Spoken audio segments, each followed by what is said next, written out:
அகில இந்திய காங்கிரஸ் பொதுச் செயலாளரும் வயநாடு நாடாளுமன்ற உறுப்பினருமான பிரியங்கா காந்தி கன்னம் போல சாலை அமைப்பேன் என டெல்லி பாஜக வேட்பாளர் தெரிவித்துள்ள கருத்துக்கு கடும் கண்டனங்கள் குவிந்து வருவது குறித்து விளக்குகிறது இந்த செய்தி தொகுப்பு.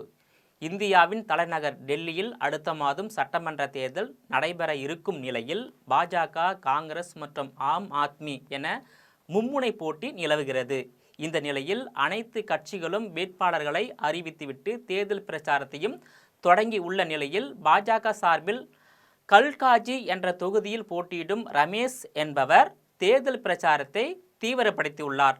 அவர் தனது முதல் பிரச்சாரத்தில் டெல்லியில் உள்ள சாலைகள் அனைத்தும் அகில இந்திய காங்கிரஸ் பொதுச் செயலாளரும் கேரள மாநில வயநாடு தொகுதி நாடாளுமன்ற உறுப்பினருமான பிரியங்கா காந்தி கன்னம் போல சாலை அமைப்பேன் எனவும், குறிப்பாக பிரியங்கா காந்தியின் கன்னத்தை போல் சாலைகள் அனைத்தும் பளபளவென ஆக்குவேன் என்று கருத்து தெரிவித்துள்ளார்.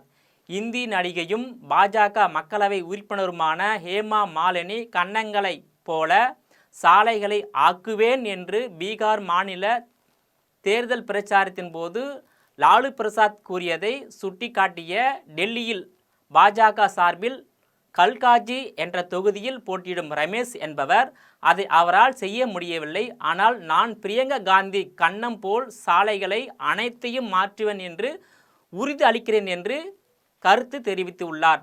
அவருடைய இந்த பேச்சுக்கு இந்தியா முழுவதிலும் இருந்தும், குறிப்பாக காங்கிரஸ் கட்சியில் இருந்தும் கடும் கண்டனங்களும் எதிர்ப்பும் வலுத்து வருவது குறிப்பிடத்தக்கதாகும்.